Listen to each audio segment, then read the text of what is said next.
Buenas tardes, estimados estudiantes. Corroborar el audio, por favor. Sí se escucha, doctora. Ya, muy bien. ¿Con quién estoy conversando?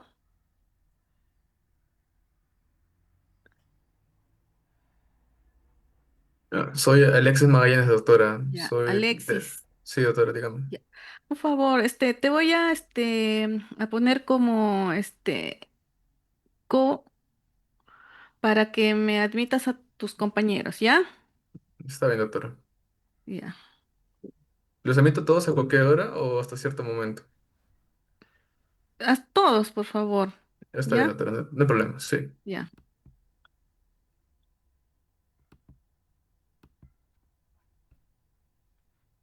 Listo.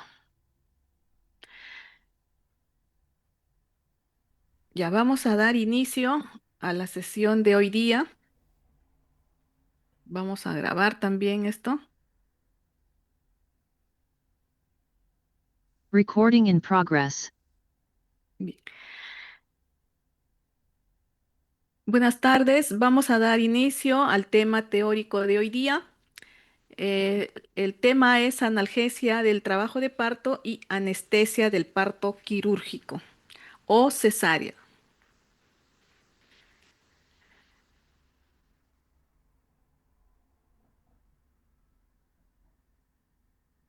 Bien, el contenido de esta sesión, vamos a hablar sobre la introducción, vamos a definir términos generales de analgesia, anestesia. Luego vamos a ver los efectos maternos y fetales del dolor, los mecanismos etiopatogénicos del dolor de parto, el dolor en los estadios del trabajo de parto, que son tres, ¿no? En este caso vamos a considerar el periodo de dilatación, en el expulsivo y en el alumbramiento. Luego, los cambios anatómicos y fisiológicos de la gestación y su implicancia anestésica. Esto es muy importante desde el punto de vista quirúrgico para los anestesiólogos, ¿no? Alguno de ustedes se puede animar a ser anestesiólogo y debe saber esto.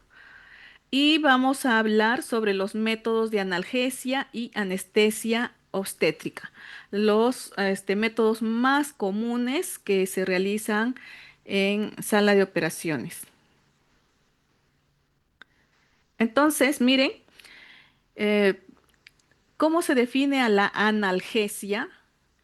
Es la modulación, ausencia de percepción del dolor, pero no afecta a la conciencia, ¿no? Esto según López Timoneda, que es uno de los anestesiólogos muy importantes de la Asociación Americana de Anestesia. Ya. Luego, ¿cómo definimos el término de anestesia? Es la privación total de la percepción sensorial, fundamentalmente las dolorosas, acompañadas de la pérdida de conciencia, ¿no? Esto según la Asociación Americana de Anestesia. Entonces, no olvidemos, analgesia, pérdida de la percepción del dolor. Anestesia es la percepción sensorial fundamentalmente de las dolorosas, con pérdida de conciencia. ¿Y qué nos dice la Asociación Americana del Estudio del Dolor con respecto al dolor del parto? ¿Ya? Ellos nos expresan de que es una experiencia sensorial y emocional desagradable asociada con daño tisular real o potencial de estructuras somáticas, ¿no? Entonces, ¿cómo se define al dolor del parto? El dolor del parto es un dolor agudo de inicio y final bien definido, es subjetiva y variable, esto debido a, a muchos factores psicológicos, sociales y de salud de la gestante, ¿no?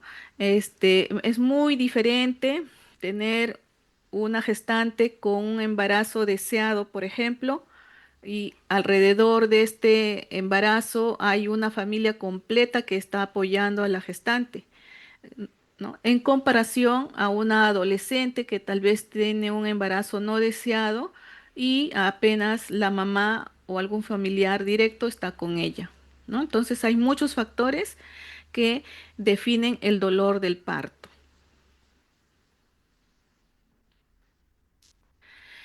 Miren, existen estudios para la valoración del dolor durante el parto y uno de ellos es un estudio antiguo. Actualmente no hay estudios y sería muy bueno hacer un trabajo de investigación actual sobre la percepción del dolor en el trabajo de parto. Tenemos acá en un estudio realizado por Bónica y McDonald, en los cuales, utilizando un cuestionario, ellos clasificaron este, el dolor como eh, insoportable en el 20% de gestantes en trabajo de parto, ¿no? Severo en el 30%, moderado en el 35% y mínimo 15%. Entonces, miren, si nosotros sumamos el severo e insoportable, es más del 50%, ¿no? Pues es intenso.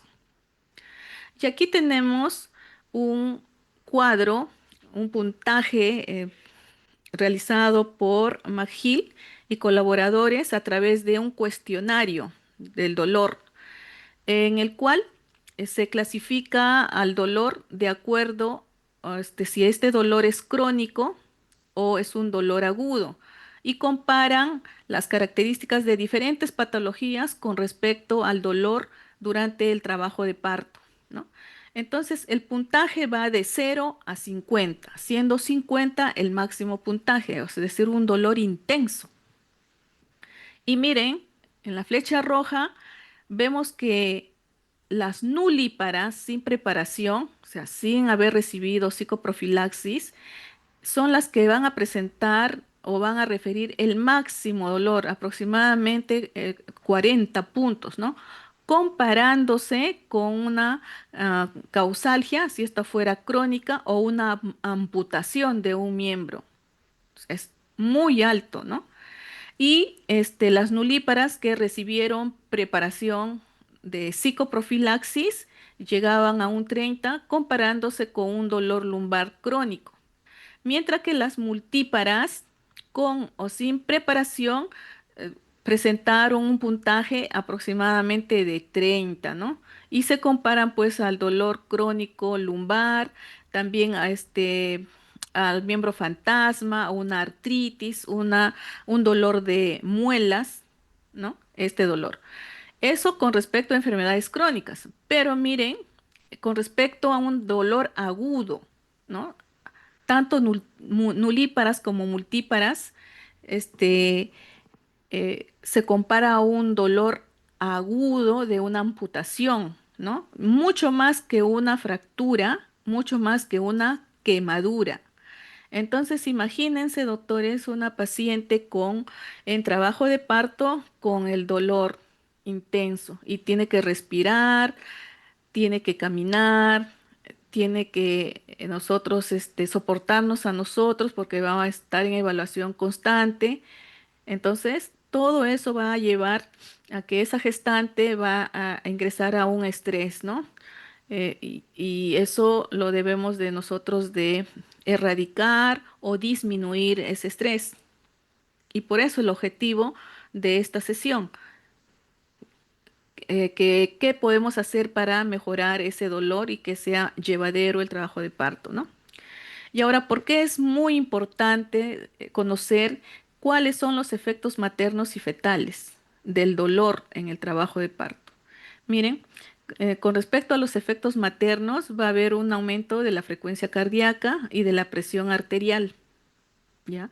La paciente, por tanta respirar en forma inadecuada, puede llegar a una alcalosis respiratoria. Va a haber una desviación de la curva de disociación de la hemoglobina, ¿no? Va a haber un aumento de la secreción gástrica y disminución de la motilidad. Por lo tanto, la paciente va a vomitar si ingiere algún alimento. Y Esto trae consigo todo este estrés durante el trabajo de parto a un dolor crónico posparto que muchas veces se relaciona a la depresión. O sea, entonces, a considerar estos efectos maternos, ¿no? Y los efectos fetales, sabemos que el bebé depende del estado físico y emocional de la madre. Entonces, si la madre no respira bien, el feto entra en hipoxia, ingresa a acidosis, ¿ya? Y esto todo por la disminución de la perfusión útero-placentaria, ¿no? Entonces ese bebé va a tener signos de hipoxia y de acidosis que se van a relacionar a una asfixia, si es que la madre no controla ese dolor. Entonces, ¿cómo se produce el mecanismo del dolor durante el parto? Existen vías de transmisión nociceptivas. Estas pueden ser de transmisión periférica, ¿ya? Y de transmisión central. Entonces, ¿qué son los nociceptores? Son receptores, o sea, son las terminaciones nerviosas que van a captar los impulsos dolorosos, somáticos y o viscerales. Entonces, estos nociceptores van a incrementar la frecuencia de descarga cuando hay una contracción uterina. ¿Ya? Especialmente cuando hay impulsos, que van a producir una dilatación del cuello, cuando se está formando el segmento uterino y cuando hay tracción de ligamentos y distensión de la vagina y el periné. Entonces, eh, eso es la transmisión periférica, ¿no? Y esta transmisión va a estar transmitido por unas fibras especiales, que son las fibras A delta, que son las encargadas de conducir el dolor agudo, y las fibras C amielínicas, que van a conducir el dolor lento. Entonces, esta vía de transmisión periférica va a llegar al sistema nervioso central, ¿no? La médula y esto al cerebro, ¿no? Entonces acá vamos a resumir, ¿no? ¿Cómo es esto? Ustedes saben de que el inicio de parto tiene muchas explicaciones y muchas teorías. Entre ellas, por ejemplo, el aumento de los receptores de estrógeno, el aumento de la liberación de oxitocina, hay un proceso inflamatorio a nivel de la decidua y todo eso pues va a producir el parto. Y en sí, ese parto tiene que producirse por contracciones y las contracciones van a producir dolor, ¿no? Y ese dolor tipo contracción tiene varias características, ¿no? De acuerdo al estadio del trabajo de parto. Por ejemplo, va a haber un dolor visceral que se va a relacionar con la dilatación cervical y las contracciones, ¿no? Mire, las fibras C amielínicas y las fibras A deltas son las que van a transmitir ese dolor. Y eso va a surgir o se va a transmitir a partir de las raíces nerviosas torácica 10 hasta lumbar 1, ¿sí? Luego va progresando el parto y se va a agregar un dolor somático profundo y un visceral secundario.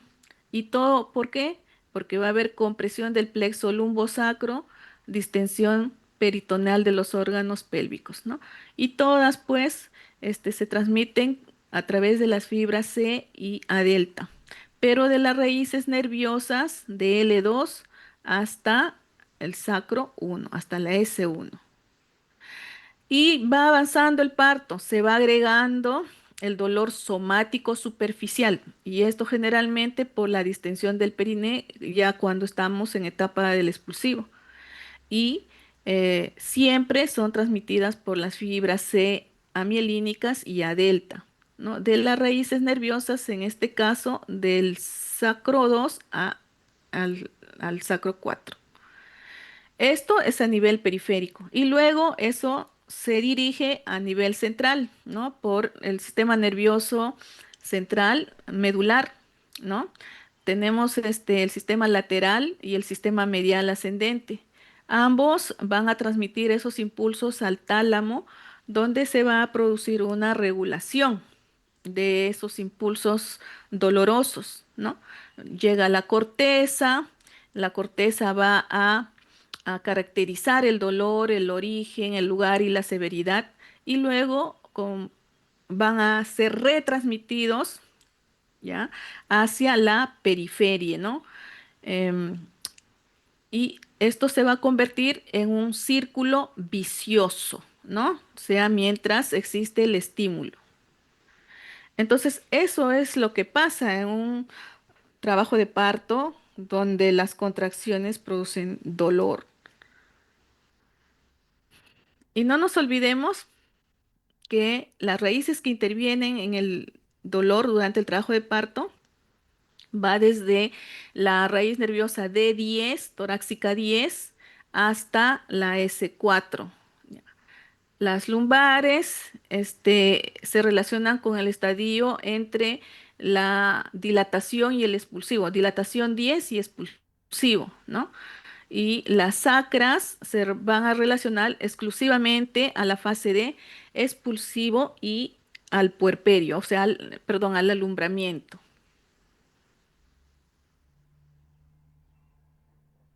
Entonces vamos a ver cómo es el dolor en el estadio 1 que es el periodo de dilatación. ¿Cuál es el origen de ese dolor? Es la isquemia uterina producida por las contracciones uterinas. ¿Cómo es? ¿Cuál es el factor nociceptivo? Es la distensión y borramiento del cuello uterino y del segmento inferior, ¿no? Ese es el factor nociceptivo. ¿Y cómo es ese dolor? Es un dolor visceral, sordo, difuso y difícil de localizar. Especialmente este dolor, nos refieren así en forma oral las pacientes cuando están en la fase latente de dilatación, ¿ya? O sea, 1, 2 o 3 centímetros. Ya, y no olvidemos de que los segmentos medulares que intervienen son de la D10 o T10 hasta la L1. Luego, al final del estadio 1, es decir, en la fase en que la paciente completa, o sea, tiene 10 centímetros de dilatación y empieza ya la etapa de expulsivo, ¿no? A lo anterior se suma el dolor visceral y el dolor somático profundo. El visceral se produce por la distensión de órganos pélvicos, de la vejiga, la uretra, el recto y la tracción del peritoneo. Y el somático profundo es por la compresión del plexo lumbosacro, ¿no? Y el descenso de la presentación. Entonces, en este periodo o fase también transicional, se suman el dolor visceral y el somático profundo. Y miren, en el periodo ya expulsivo, ¿no? A lo anterior se va sumando el dolor somático superficial. ¿Y cómo es ese dolor? Es un dolor agudo, bien localizado y de distribución regular, ¿no? ¿Y por qué se produce? Por el descenso de la cabeza fetal, ¿no? Y este descenso, pues, ustedes habrán visto ya en un parto cómo el periné se distiende, ¿no? La vagina se distiende, todos los músculos perineales del bulbo cavernoso, del transverso superficial se distiende, ¿no? Y todo eso va produciendo ese dolor somático superficial. ¿Y qué raíces están implicadas? Son los nervios pudendos, ¿no? Dependiente de los segmentos S2, S3 hasta S4. Ya. Y no nos olvidemos de que este periodo, el expulsivo, es el periodo más doloroso de todo el trabajo de parto. Ya, es el momento en el cual debemos ayudar a la madre, ¿no? Miren qué tanto es el dolor este, para que nazca un bebé en buenas condiciones. ¿ya? Entonces, no nos olvidemos de este periodo, el expulsivo. Entonces, miren, acá hay un esquema gráfico en el cual se han clasificado por colores y de acuerdo a la intensidad y de acuerdo al periodo del trabajo de parto. El rosadito es un dolor leve, un poco más oscuro, el moderado y casi lila, lila oscuro, el severo. Entonces, en el primer estadio del trabajo de parto vemos que es un dolor leve que se localiza a nivel del hipogastrio, de la región sacra, ¿no? Sacra coccigia, leve. En el segundo periodo, esto se amplía más. ¿Por qué? Porque ya hay este, eh, participación de otros tipos de dolor, el visceral y el somático profundo. Y la intensidad se hace moderado, ¿no? Y ya no solo es hipogastrio, también es periné y regiones, los flancos, ¿no? Y en la región lumbar no solo abarca ya la región sacrocoxígea, también la lumbar. En el tercer estadio, que es ya el periodo expulsivo, acá, perdón, en el periodo del alumbramiento, tenemos que el mayor dolor se ubica a nivel de la región lumbosacra y el de moderada intensidad a nivel del perineo y de la región anal, ¿no? Y en el puerperio, que algunos autores lo consideran como el cuarto estadio, el dolor más profundo, o sea, más intenso, es a nivel del perine y de la región anal. Entonces, a considerar todo esto para manejar a nuestra paciente, ¿no? No está mal de que le podamos dar un analgésico en el puerperio inmediato y mucho más este dolor en el puerperio va a ser mucho mayor cuando se le hace una episiotomía y una episiorrafía. Ya, entonces miren, acá también vemos de que el dolor se localiza a nivel suprapúbico, perineal y sacro en la segunda etapa y en el alumbramiento, ¿no? Ya, entonces, el dolor varía según el estadio del parto. Ya, por ejemplo, en el estadio de dilatación es difuso, es un dolor referido, y está provocado por la distensión cervical, es de intensidad creciente y decreciente y es una respuesta vegetativa generalizada, ¿no? En el estadio 2, que es el expulsivo, es de localización concreta, no hay dolor referido, es bien localizado, se debe a la distensión del periné, la intensidad es decreciente, creciente y em, se puede interrumpir este dolor cuando la paciente hace la maniobra de Valsalva o pujo. Por eso nosotros le decimos a la paciente, señora, si tiene la sensación, puje y eso le va a calmar el dolor. Entonces, doctores, una gestante que ha modificado su fisiología durante el embarazo, va a ser mucho más complicada para el manejo anestésico. ¿Y por qué? Por ejemplo, si nosotros tenemos un cambio fisiológico en esa paciente desde el punto de vista cardiovascular y hematológico, por ejemplo, las gestantes tienen un estado de hipercoagulabilidad. Si ustedes han visto un examen de laboratorio con respecto al perfil de coagulación, siempre vemos que una gestante tiene el fibrinógeno elevado, ¿no? Ya, y si nosotros le dosáramos los factores de coagulación, estos están aumentados. Entonces, la gestante, por su cambio fisiológico, tiene hipercoagulabilidad. Por lo tanto, el anestesiólogo debe considerar de que esta paciente puede hacer una trombosis, ¿ya? Entonces, tiene que darle profilaxis antitrombótica, es indicar que la paciente esté vendada en los miembros inferiores, ¿sí?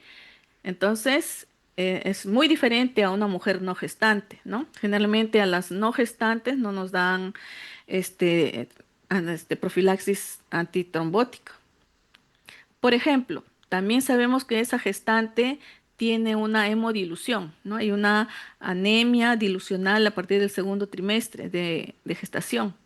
Ya, es dilucional. Por lo tanto, si ella pierde volumen, va a también vamos a ver que el control de hemoglobina va a ser mucho más diferente a lo que es en un puerperio inmediato donde ya la paciente está prácticamente sin sangrado activo. Entonces, el anestesiólogo tiene que asegurar un depósito de sangre si es que la paciente está ingresando con una anemia, ¿ya?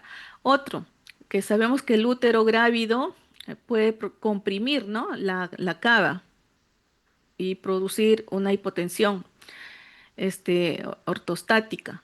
También lo tiene que saber el anestesiólogo. ¿Por qué? Porque al acomodar a la paciente en la camilla en una cesárea, por ejemplo, esta debe de lateralizar 15 grados a la paciente para evitar esta hipotensión supina, ¿no?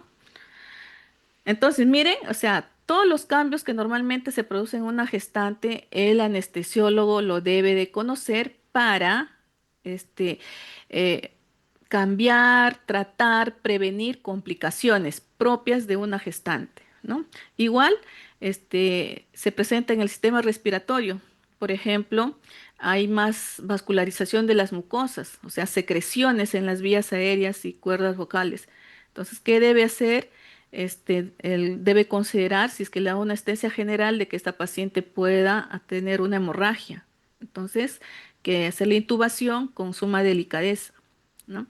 Igual en el sistema digestivo, fisiológicamente la paciente tiene disminuido el peristaltismo, el vaciamiento gástrico. Entonces, cualquier alimento ingerido, esta puede vomitarlo y tener un reflujo y una aspiración. Entonces, hay que considerar eso en una gestante para evitar que se complique con una neumonía por reflujo y se le tiene que dar algún medicamento o estar en un NPO mínimo de 6 a 8 horas. Entonces, miren, todas las consideraciones fisiológicas que suceden en una gestante afectan la normal indicación de la anestesia. El anestesiólogo debe ser capacitado y saber todas estas alteraciones fisiológicas de una gestante. Si desconoce, pues se van a producir muchas complicaciones. Entonces, vamos a hablar ahora sobre los métodos de analgesia y anestesia obstétrica, ¿ya? Obstétrica. Entonces, hay muchos. Una de ellas es la analgesia no farmacológica, que está al alcance de todos nosotros. Hay métodos sencillos de analgesia farmacológica. Tenemos la analgesia peridural y la anestesia regional y general. Entonces, dentro de las no farmacológicas tenemos varias, ¿no? Tenemos las técnicas de relajación. Una es la inmersión en agua. Ustedes habrán podido escuchar o comprobar a veces el parto en una piscina de agua, ¿no? El parto en agua. Entonces, esa es una técnica que va a mejorar el dolor del parto. Hay masajes uterinos y hay técnicas de masajes. Hay masajes a nivel de la región lumbar, sacra, a nivel de hombros. Entonces, generalmente estos masajes, las obstetras son las que hacen todo, las maniobras para disminuir los masajes. La acupuntura, ¿no? En los puntos estratégicos, especialmente poner las agujitas en el polígono de acá, en el rombo de Michaelis o polígono de Michaelis y disminuye el dolor. Otro, modulación respiratoria, enseñarles a las pacientes la forma de respirar, ¿no? Inspirar por la nariz y expirar por la boca. Entonces, lenta, ¿no? Hay que enseñarles que sea una respiración diafragmática. También la musicoterapia ayuda mucho y la aromaterapia. Bueno, son técnicas que tienen algunas ventajas, pero su acción analgésica no es al 100%. Ayuda, pero no la eliminan. A otra técnica es la técnica psicológica, la hipnosis. Es teórico, porque nunca lo hemos hecho. Y tampoco en el transcurso de todos los años que uno tiene en la especialidad no ha habido esta técnica de hipnosis. Entonces, para conocer desde el punto de vista teórico, ¿no? Hay otras técnicas mecánicas que son los TENS. Estos TENS son electrodos, ¿no? Que se ubican a nivel del rombo de Michaelis, ¿no? En la región sacrocoxigia y refieren que hay una estimulación transcutánea y va a disminuir el dolor. Otro que está al alcance de nuestras manos es la inyección de agua estéril a nivel del rombo de Michaelis. Según este trabajo de acá de la inyección de agua estéril, se le coloca a la dama de 0,5 cc a 1 mililitro de agua destilada a nivel de los 4 puntos del rombo de Michaelis y el dolor disminuye rotundamente. Miren, este trabajo em, se ha producido en una población pequeña, pero los resultados han sido efectivos. Y está al alcance de nosotros, ¿no? Nosotros ubicamos el sacro, ubicamos los puntos del rombo y la administración es subcutánea del agüita, del agua destilada, ¿no? Entonces acá también hay un trabajo para ustedes si es que lo desean hacer, ¿ya? Luego ya vienen los métodos sencillos farmacológicos. Entonces, por ejemplo, estos métodos se pueden utilizar durante el expulsivo. Y también en situaciones obstétricas donde se ha producido un aborto para hacer una evacuación uterina, ¿no? El famoso AMEU, que actualmente no lo hacemos ya en el hospital, aproximadamente un año, pero antes sí lo hacíamos y el tipo de anestesia que nosotros utilizábamos era esto, la paracervical o también el bloqueo pudendo. Entonces, tenemos en la figura A es el bloqueo del nervio pudendo a nivel del cruce de la espina ciática, ¿no? Es muy fácil y el anestésico que nosotros utilizamos es la silocaína al 2%. Igual, acá en la figura B es una vista lateral, ¿no? De lo mismo. Bueno, lo utilizábamos esto en el área obstétrica de los legrados uterinos, no en el parto, ¿no? Entonces, ahora voy a hablar un poquito sobre el anestesiólogo. ¿Por qué? Porque ya vamos a entrar al área de ellos. Nosotros los ginecostetras no entramos a su área.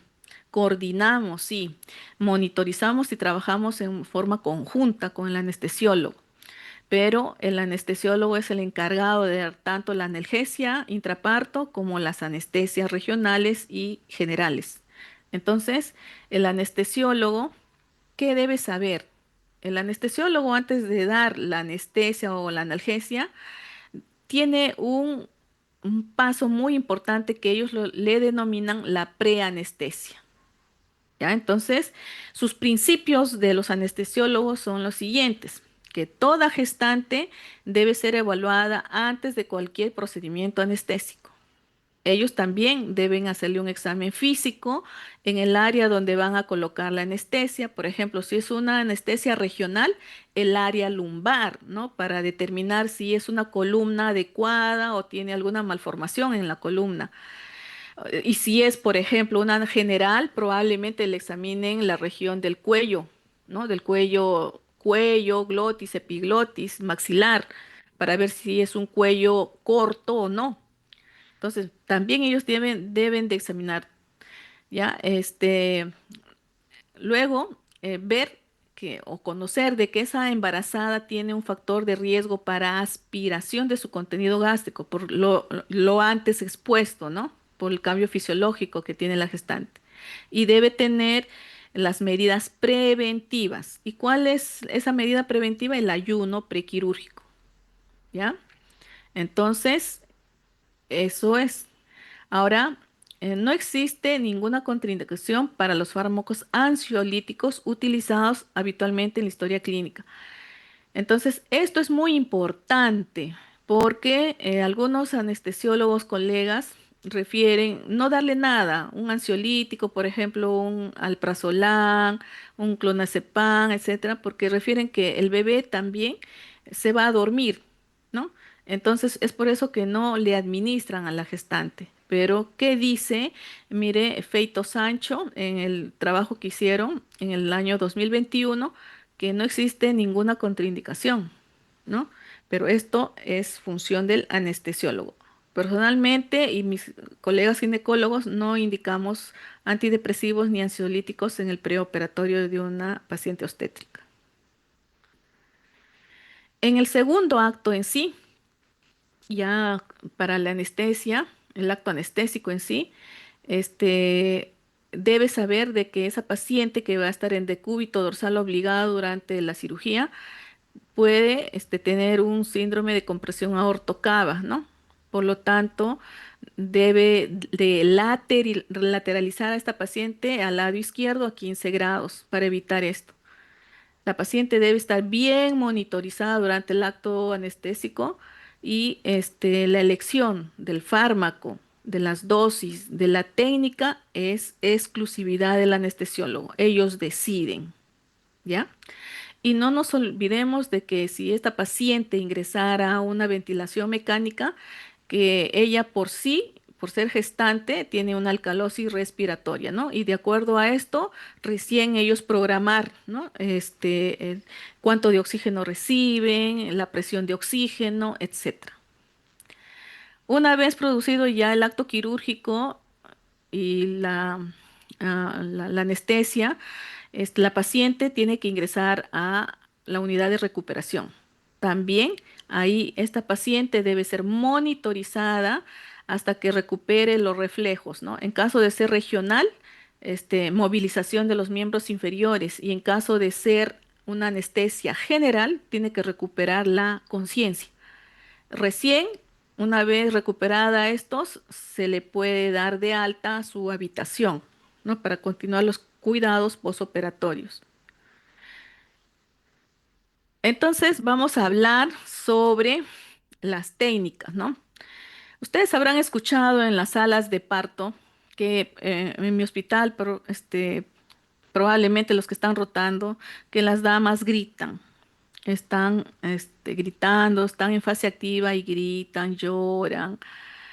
Entonces, es muy triste. ¿Por qué? Porque si estuviera en nuestras manos solo del ginecólogo, le daríamos analgesia regional. O se llama también analgesia intraparto. Pero lamentablemente el anestesiólogo es el que debe realizar y por la carga laboral que tiene, porque no es la única gestante, hay otras cirugías, no lo hacen. Ya hay unos cuantos anestesiólogos que aceptan hacer la analgesia regional. Lo ideal es que se haga a todas las pacientes que lo soliciten porque no toleran el dolor. Entonces, hay una analgesia regional y esta analgesia tiene como objetivo solo el bloqueo sensitivo, ¿ya? ¿Y dónde se coloca esa analgesia? A nivel de L1 o L2 o L3 o L4, en el espacio epidural o peridural. Se coloca ahí un catéter y por ese catéter se va inyectando cada 15 minutos el anestésico, ¿no? El medicamento, ¿no? Entonces, la paciente que estaba con un 10 de dolor, según Eva, baja ese dolor a 2 o 1. Y eso le permite respirar mejor, estar mejor relajada, caminar y colaborar con el trabajo de parto, ¿ya? Entonces, eh, el objetivo es el alivio del dolor continuo y duradero. Y a veces, bueno, cuando hay un poquito de penetración de esa aguja, puede bloquear la parte motora. algunas pacientes, o sea, las paramos y no pueden porque está bloqueada la parte motora, pero es una complicación leve, no se producen todas y es recuperable, ¿no? Y el efecto es cada 10 a 15 minutos. Es por eso que se pone un catéter, ¿ya?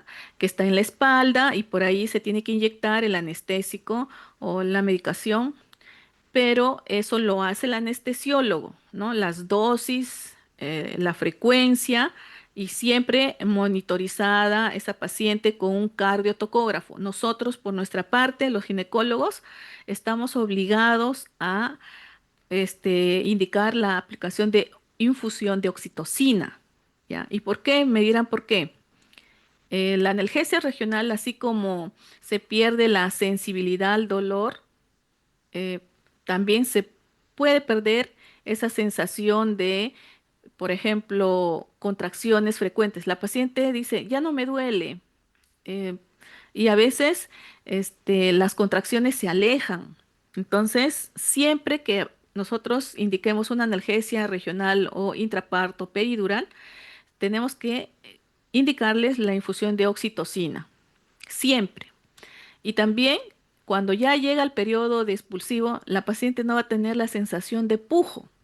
Entonces debe haber una coordinación entre el médico y la paciente, porque ella va a sentir que hay una contracción sin dolor y en ese momento nosotros le tenemos que indicar que puje, porque se le va la sensación de pujo. Es por eso de que muchos estudios con respecto a la analgesia refieren que se prolonga el tiempo del expulsivo, ¿ya? Porque pierde la sensación de pujo. Pero todo es manejable, ¿no? O sea, es conversar, comunicarnos con la paciente, indicarles la oxitocina y eso es un éxito. Entonces, ¿cuáles son las ventajas de la analgesia? Bueno, la mamá permite que la mamá eh, participe en todo su trabajo de parto, está feliz, está respirando bien, puede caminar, puede ingerir líquidos, etcétera, ¿no? Incluso estar con la familia, conversando, es mucho más ameno. Es un parto, entre comillas, sin dolor, es muy segura y bueno, va a disminuir la ansiedad de la mamá, ¿no? Y todo esto pues se va también a reflejar en un bienestar del bebé, ¿no? O sea, frecuencia cardíaca adecuada, no va a haber alteraciones de la frecuencia, no va a haber hipoxia, etcétera.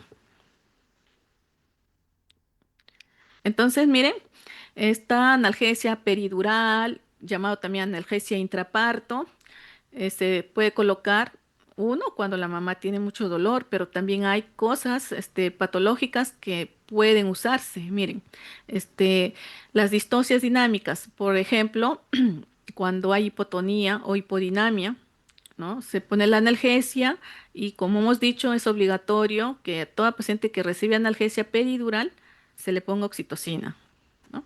En partos pretérminos, también, por ejemplo, mayores de 35 años, la mamá respira mejor, está bien relajadita, puja mejor, toda la parte muscular del periné está mucho más relajada, ¿no? Cuando vamos a realizar un parto vaginal instrumental, también se puede realizar la analgesia.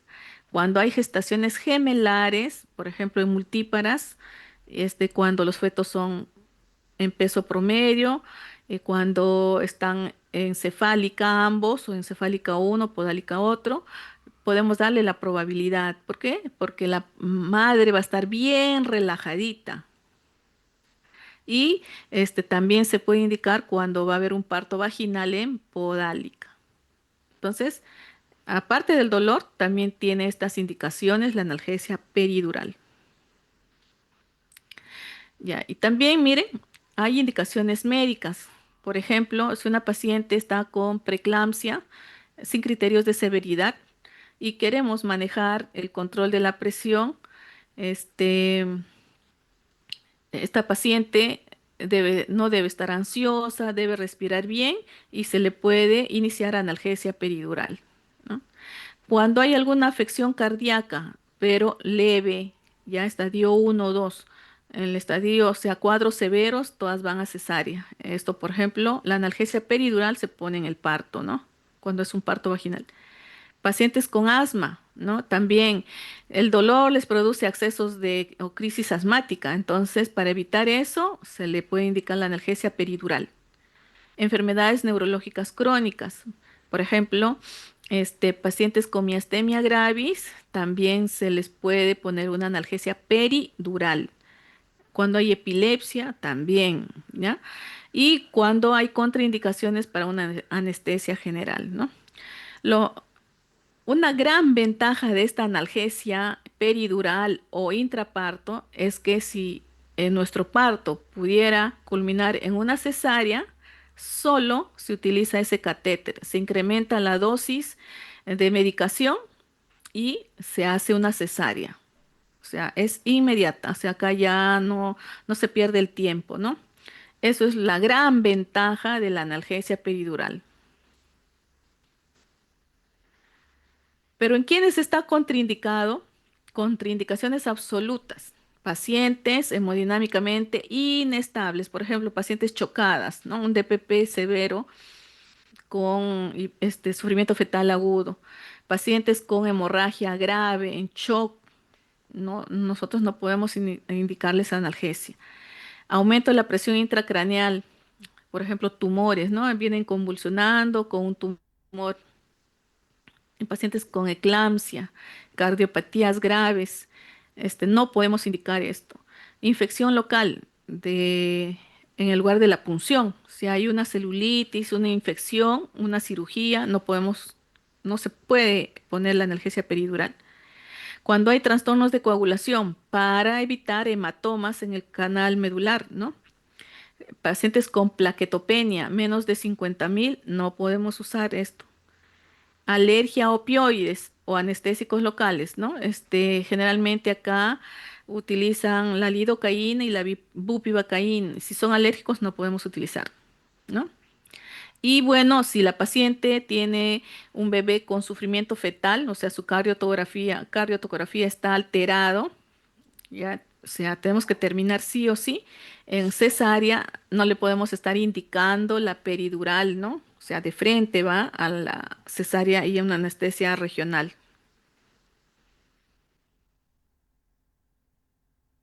Ya.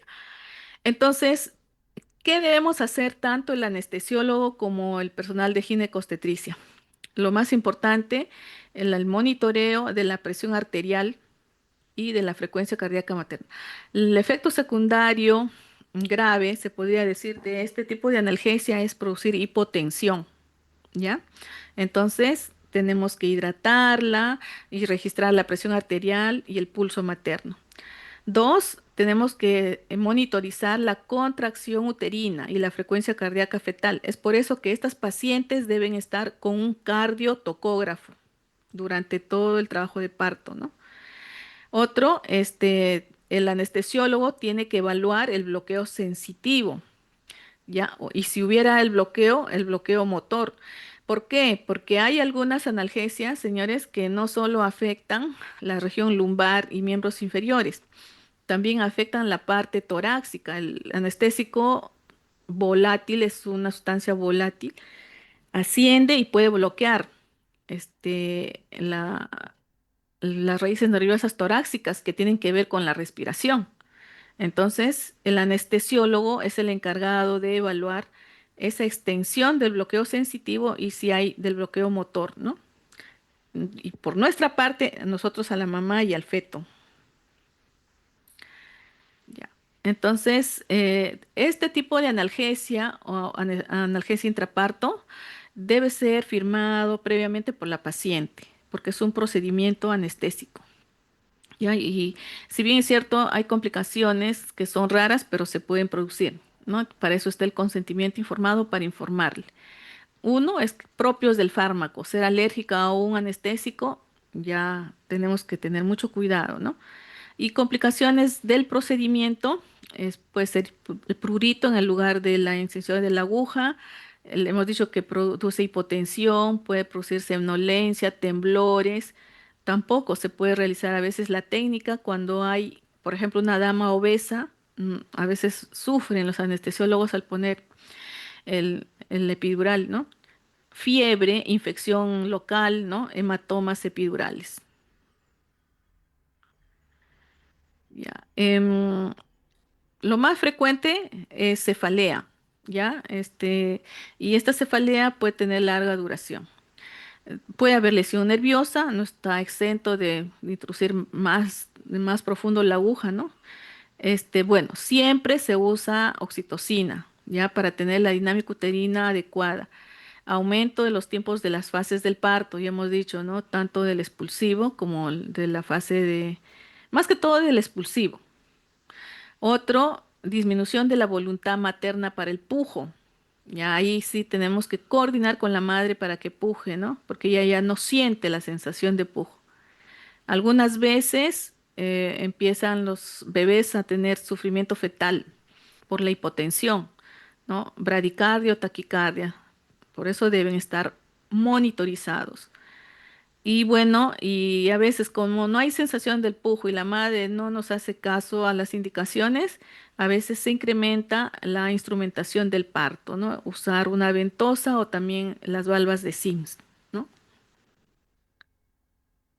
Miren, esta es la ventosa, ¿no? Como la mamá no está pujando, ya tenemos que poner esta ventosa, que es un aire al vacío.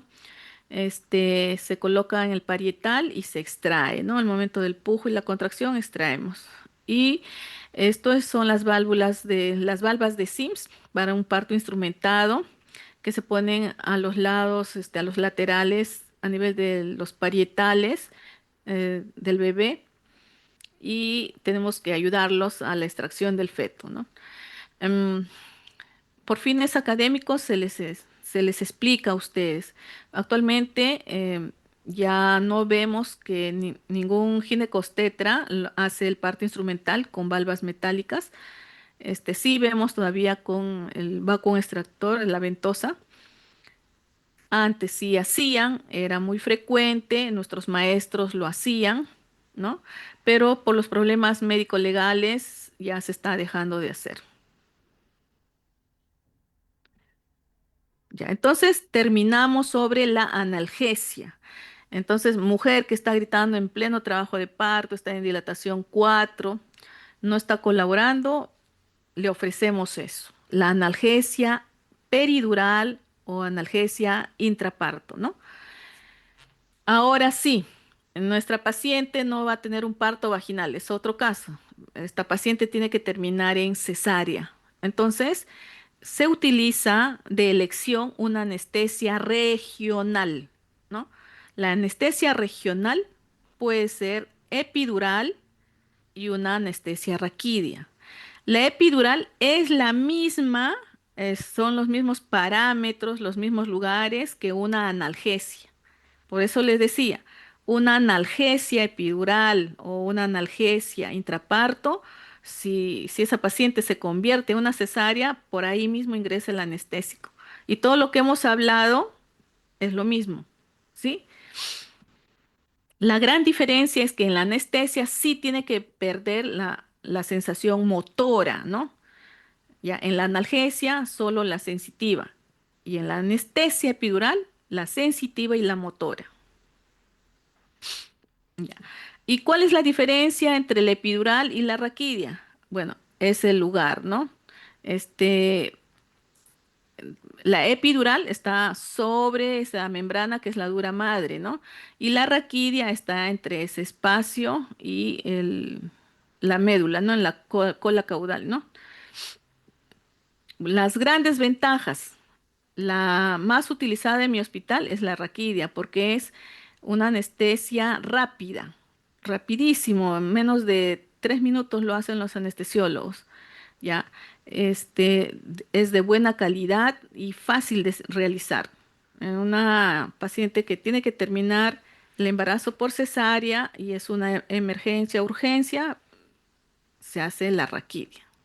¿Ya? En ambos, el efecto secundario mayor es la hipotensión.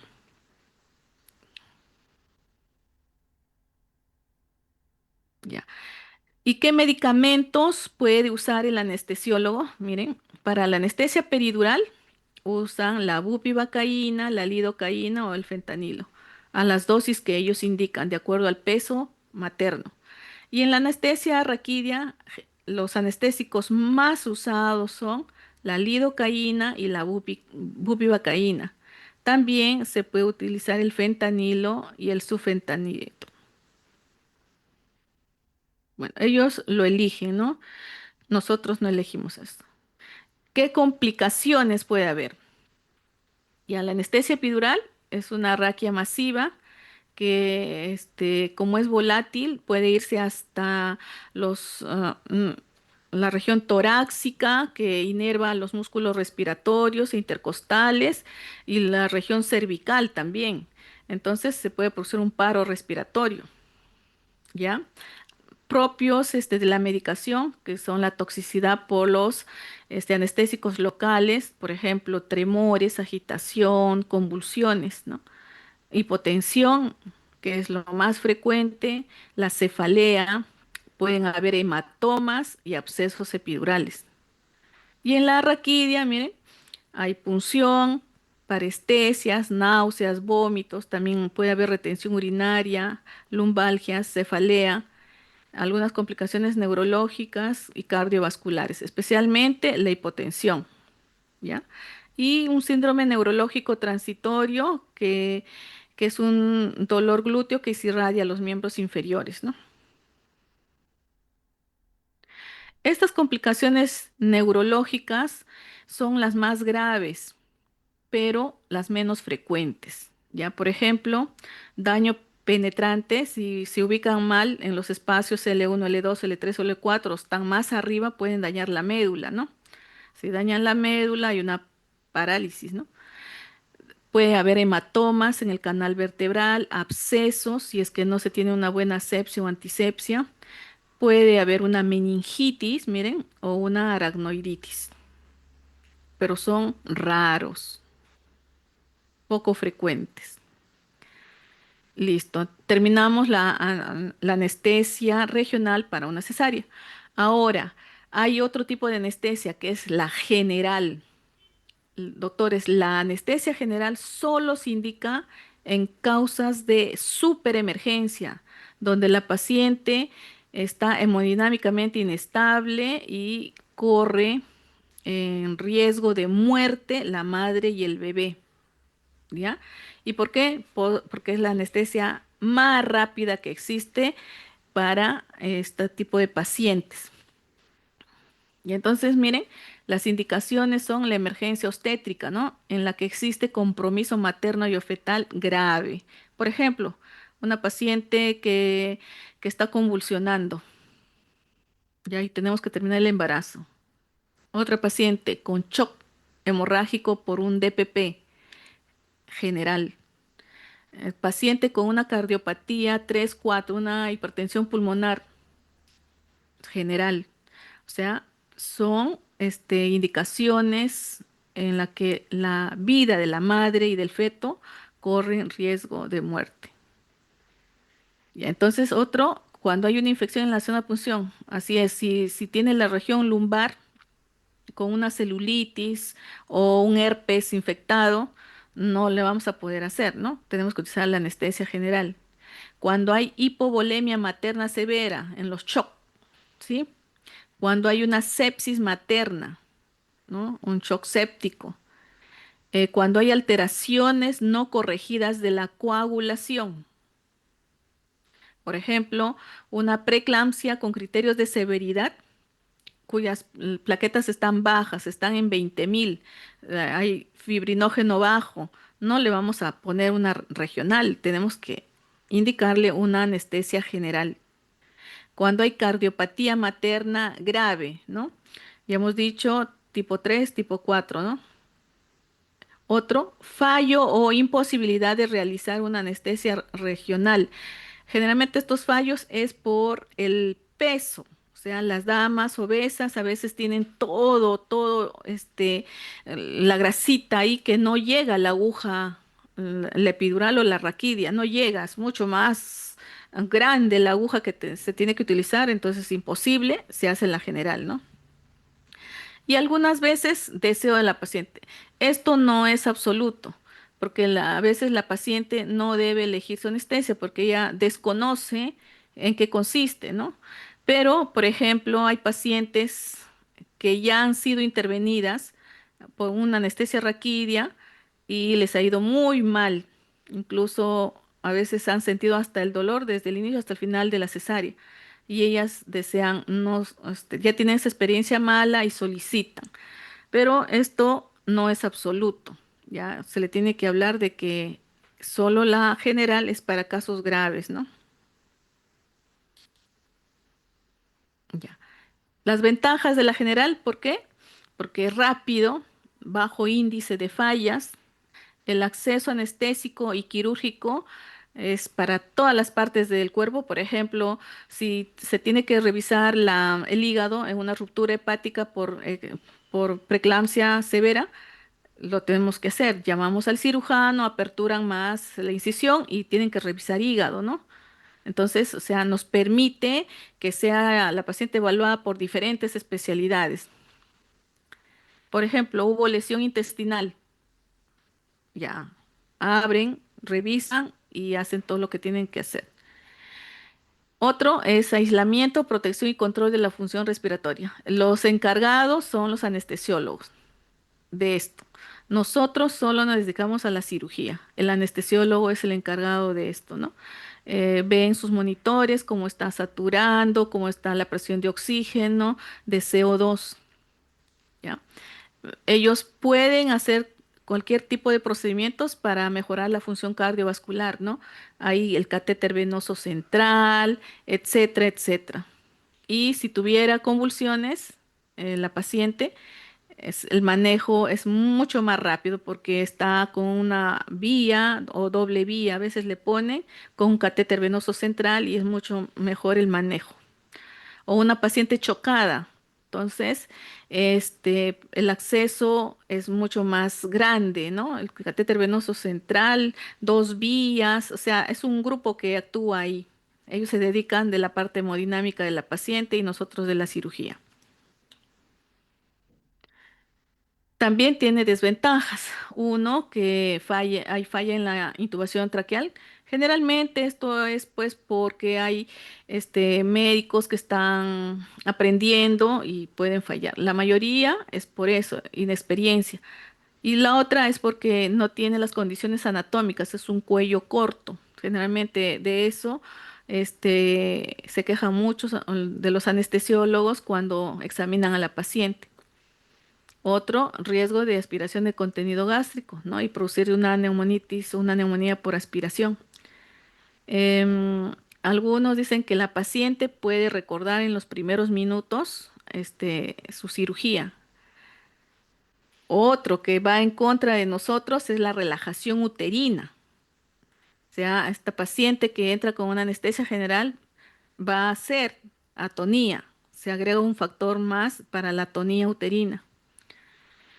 Y bueno, si a veces no sacamos de inmediato al bebé, tenemos 4 minutos para la extracción del bebé, sino también la anestesia llega al bebé y le podemos producir una depresión respiratoria y un paro. Por eso, cuando nosotros entramos a una cesárea con anestesia general, debe estar todo listo.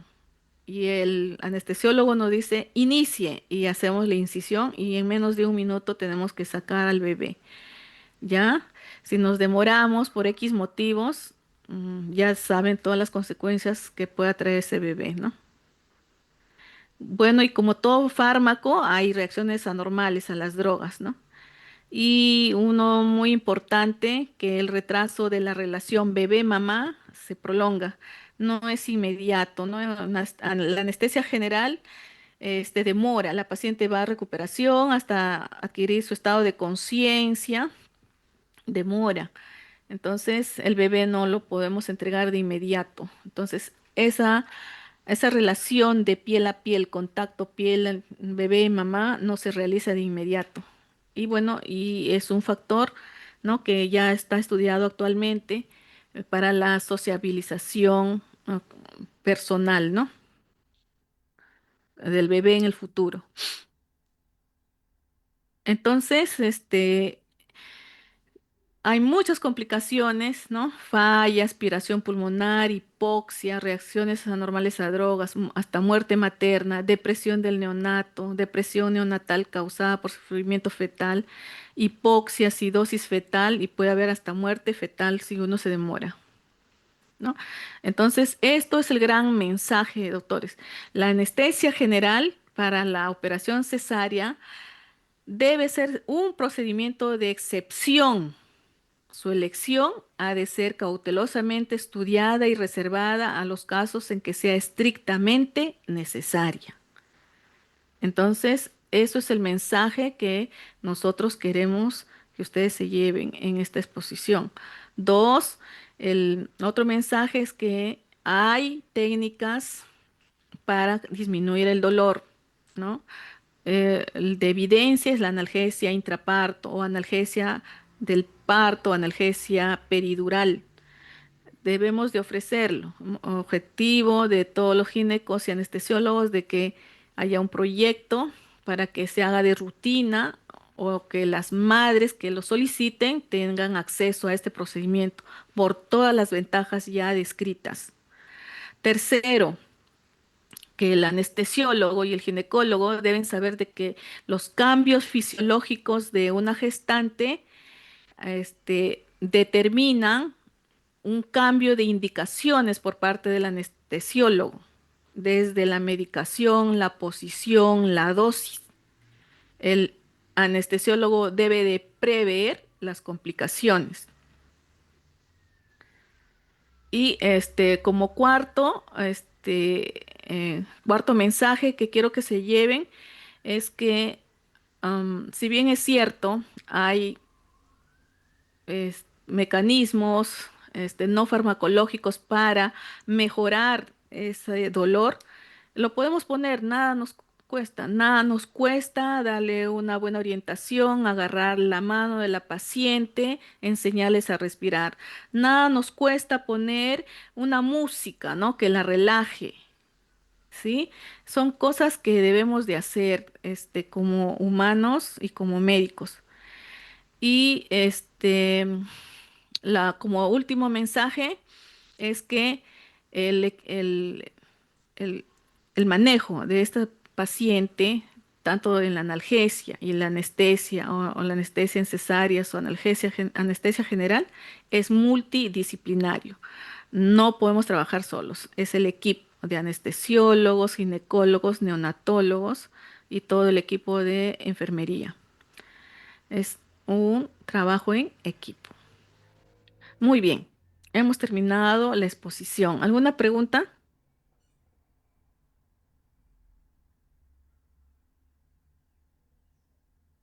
Acá les estoy dejando un link para que vean cómo es la anestesia regional y también la anestesia general. Ya lo ven. ¿Preguntas?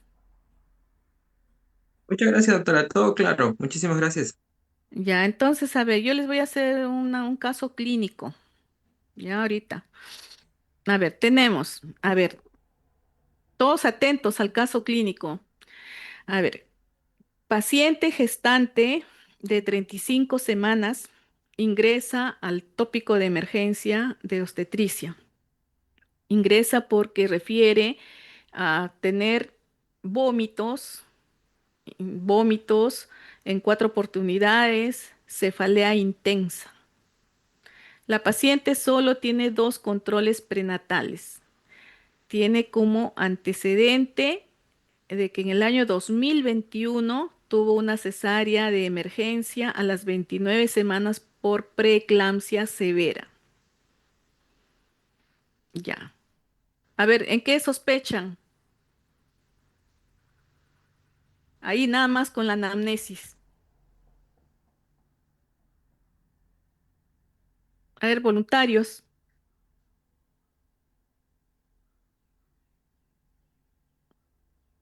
voluntarios.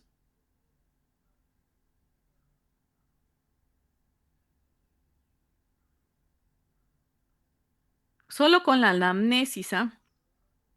Ahorita no hemos hecho el examen físico.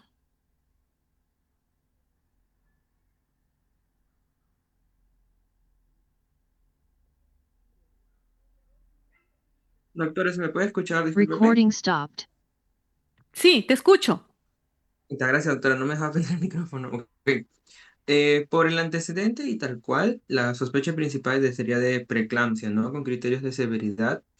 O tal cual, preeclampsia con riesgo de eclampsia inminente, hasta demostrar lo contrario. Muy bien. Mira, solo con la anamnesis. Muy bien. Entonces ahora va el examen. Así, de inmediato pasa a la camilla y le encontramos una presión de 180, 110. ¿Ya? Al examen, útero hipertónico, latidos en 85 y hiperrefléxica. Ya, a ver, ¿cómo podemos mejorar nuestro diagnóstico?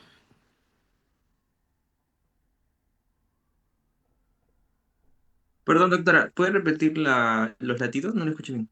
Ya, 85. A ver, ya, presión arterial 180 sobre 110. ¿Ya? Dos, útero hipertónico, leñoso, duro. Tres, latidos cardíacos fetales en 85, no sangrado vaginal. Y cuatro, los reflejos osteotendinosos hiperrefléxicos, 3 sobre 3. Ya, a ver, perfecciona el diagnóstico. DPP, doctora. Claro, ya, muy bien, ya me dijeron preeclampsia con criterios de severidad o incluso eclampsia. Muy bien, DPP, excelente, muy bien, ya. Segunda pregunta, ¿qué exámenes solicitarían a este paciente?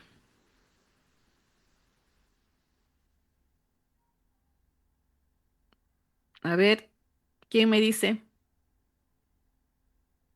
Perfil de coagulación. Ya, ¿qué más?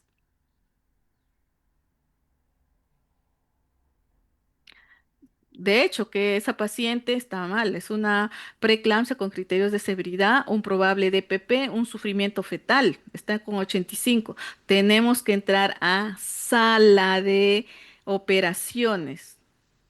Se tiene que solicitar todo el perfil de preeclampsia, tenemos que solicitarle plaquetas, ¿no? Sangre, y entrar a una cesárea de emergencia. Ya, ¿qué anestesia se sugiere para este paciente?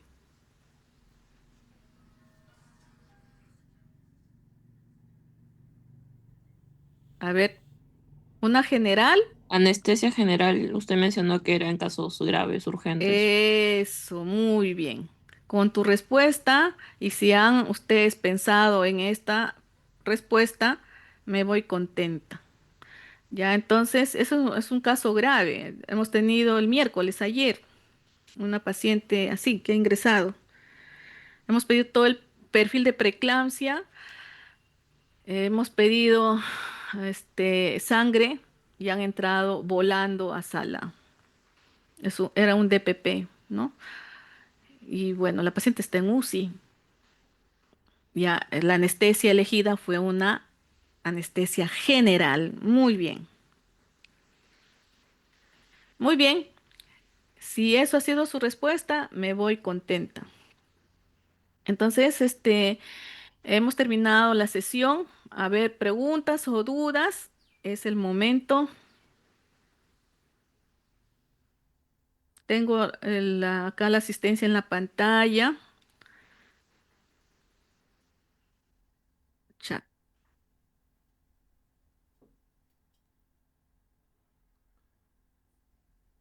Bien. Siendo entonces las 17:14, vamos a dar por culminada esta sesión. Igual, siempre esto va a estar en el aula virtual y también en la nube. Y ustedes saben de que como ya ustedes están en el área de patologías, las preguntas van a estar dirigidas como en casos clínicos. Muy bien, agradezco su atención y será hasta otra oportunidad. Gracias, doctora. Buenas tardes. Gracias, doctora. Buenas tardes, hasta pronto.